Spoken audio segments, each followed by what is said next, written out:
गौतम महाजन, brigadier MS Randhawa जैसे बड़े अधिकारी वहां पर उपस्थित थे। कॉन्क्लेव में निवेश और उद्योग संवर्धन के लिए 9 कंपनियों को भूमि आवंटन के लिए आशयपत्र भी जारी किए गए हैं।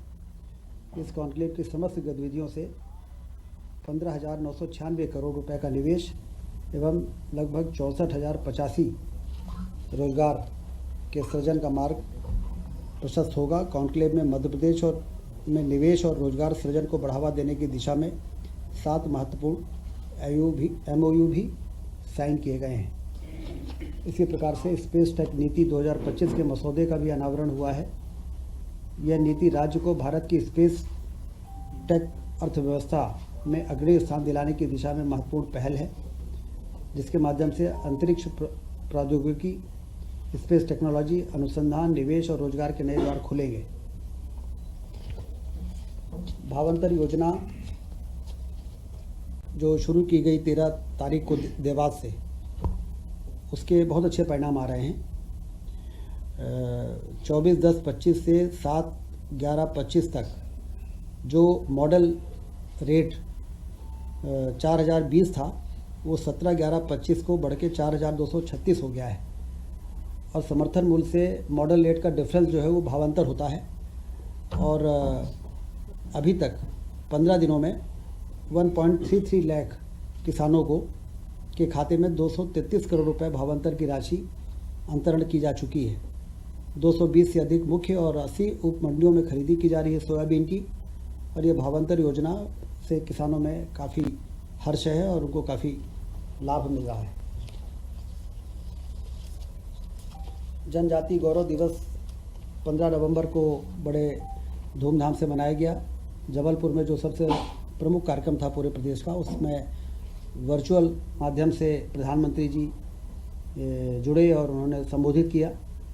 150वीं जयंती भगवान बिरसा मुंडा की बड़वानी, अलीराजपुर, जबलपुर में विशेष आयोजन हुए। बाकी पूरे प्रदेश के सभी जिलों में इसके आयोजन हुए और काफ़ी बढ़ चढ़ के लोगों ने इस कार्यक्रम को में हिस्सा लिया और इसको अभूतपूर्व सफलता मिली है।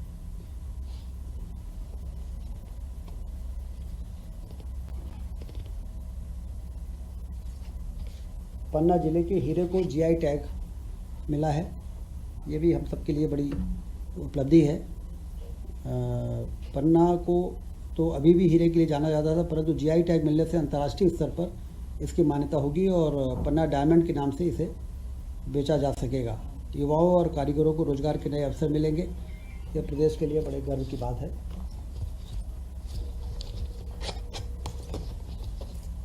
लाडली बहना योजना 12 नवंबर 2025 को सिवनी में 1,500 रुपये, 250 रुपये अलग से जोड़ के 1,500 रुपये अब हर महीने लाडली बहनाओं को ये राशि अंतरित की जा रही है। जैसा कि आप जानते हैं कि जून 23 में इस योजना की शुरुआत हुई, तब से अक्टूबर 25 तक बहनों को 44,900 करोड़ से अधिक की राशि का अंतरण किया जा सका है। इससे आर्थिक रूप से बहनें सशक्त हुई हैं, उनका आत्मविश्वास बढ़ा है और वो अपने बच्चों के, अपने परिवार के देखभाल में, उनके स्वास्थ्य के संबंध में ज़्यादा अधिक सक्षम हुई हैं। आज मुख्यमंत्री जी ने विशेष तौर से ये निर्देश दिया है कि इस राशि के अंतरण के साथ साथ उनको लंबे समय तक कैसे हम सक्षम बना सकते हैं, उनको रोजगार कैसे जोड़ सकते हैं, इसकी भी योजना संबंधित विभाग बनाए, जिससे कि उनको अपने पैरों पे लंबे समय तक खड़ा किया जा सके। कैबिनेट के जो एजेंडे प्रमुख रूप से थे, उसमें सिंचाई के लिए सोलर पंप स्थापना की जो योजना 24 जनवरी 25 को लागू हुई, प्रधानमंत्री कृषक मित्र योजना में संशोधन का एजेंडा आज कैबिनेट में था और उस संशोधन में 7.5 HP क्षमता का सोलर पंप लगाने के लिए अस्थायी विद्युत कनेक्शनधारी कृषक का अंश 10% रहेगा। शासन द्वारा 90% की सब्सिडी उनको दी जाएगी, जिससे कि जितने भी टेम्परेरी कनेक्शनधारी हैं, लगभग 3 लाख हैं, और जो परमानेंट कनेक्शनधारी हैं वो करीब 20 लाख से ऊपर हैं। तो केंद्र सरकार की सब्सिडी का जो सीमा है, उस सीमा तक हम कृषकों को अब धीरे धीरे सोलर पंप में ट्रांसफ़र करेंगे और केंद्र सरकार से भी लगातार ये मांग करेंगे कि आप उस सीमा को बढ़ाते जाएं, जिससे जल्दी से जल्दी हम सारे टेम्परेरी कनेक्शनधारी और फिर परमानेंट कनेक्शनधारी को हम सोलर से ये जो इलेक्ट्रिक पंप से सोलर में शिफ्ट कर सकें, जिससे कि लाइन लॉस और सब्सिडी के जो बोझ आता है उससे भी मुक्ति मिले और किसान भी क्वालिटी की बिजली आसानी से अपने स्तर पर प्राप्त कर सके सोलर के द्वारा। 3 व 5 HP के जो अस्थायी विद्युत कनेक्शनधारी हैं को एक क्षमता अधिक यथा 5 या 7 7.5 HP सोलर पंप प्राप्त करने के लिए विकल्प दिया जाएगा। मतलब 3 HP वालों को 5 HP का सोलर पंप और 5 HP के जो इलेक्ट्रिक पंपधारी हैं उनको 7.5 HP का भी सोलर पंप यदि लगाना चाहें तो उनको वो सुविधा उपलब्ध कराई जाएगी। यह संशोधन आज के कैबिनेट के इस एजेंडे में लाया गया है। एक बड़ा बहुत ही महत्वपूर्ण निर्णय हुआ है। मिशन वात्सल्य योजना अंतर्गत गैर संस्थागत सेवा यथा स्पॉन्सरशिप, फॉस्टर केयर और आफ्टर केयर जो बच्चे इस प्रकार के हैं, जैसे विधवा, तलाकशुदा या परित्यक्ता माता के जो बच्चे होते हैं, अनाथ एवं विस्तारित परिवार के साथ निवासरत बच्चे, असाध्य बीमारी से पीड़ित माता पिता के बच्चे, इस प्रकार से जो बच्चे हैं लगभग 33,346 बच्चे, उनको प्रतिमाह 4,000 रुपये दिया जाएगा। केंद्र सरकार 60% इसमें का अंश रहेगा और राज्य का 40%। टोटल 1,022 करोड़ की वित्तीय व्यय का ये प्रस्ताव था। इसको आज कैबिनेट ने मंजूरी दी है और इन तमाम तरह के बच्चों के देखभाल के लिए 4,000 रुपये प्रतिमाह उनको आर्थिक सहायता दी जाएगी।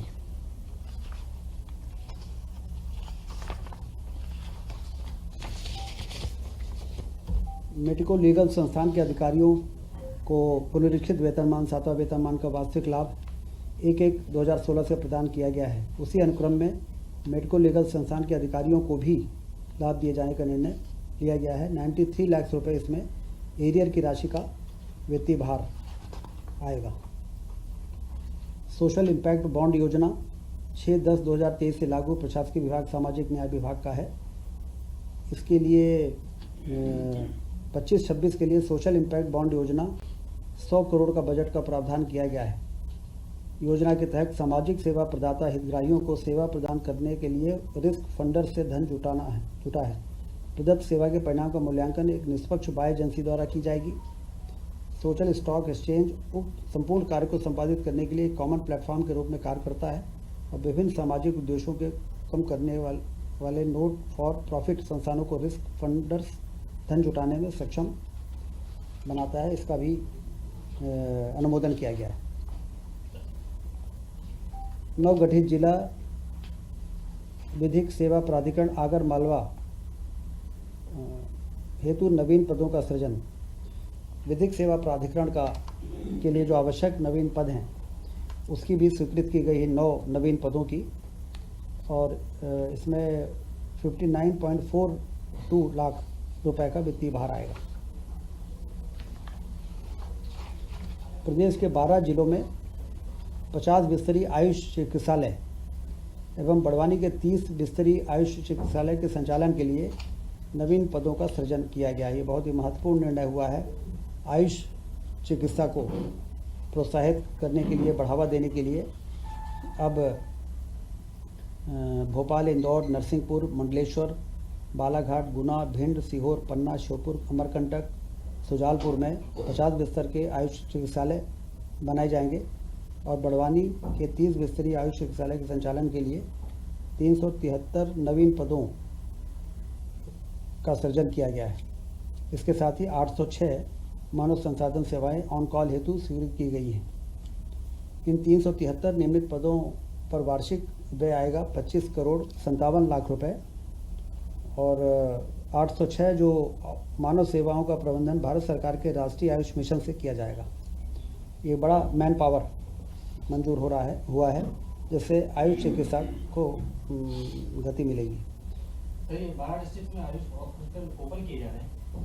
हाँ, 12 जिलों में, इसके पहले 21 जिलों में हमारे आयुष चिकित्सालय चल रहे हैं। 12 और जिलों में इस प्रकार की 50 बिस्तर और 30 बिस्तर का बड़वानी में ये नए मंजूरियाँ हुई हैं। मतलब 33 हो जाएंगे।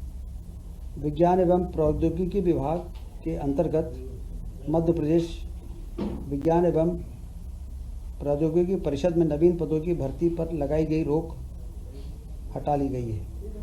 साइंस एंड टेक्नोलॉजी विभाग के अंतर्गत जो रोक थी नवीन पदों की भर्ती की, वो आज विड्रॉ हो गई।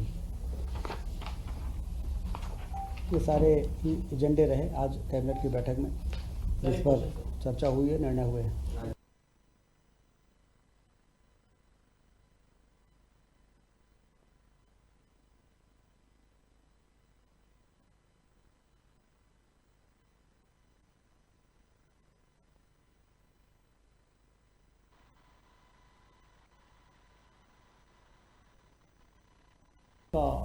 सब चेंज करके सर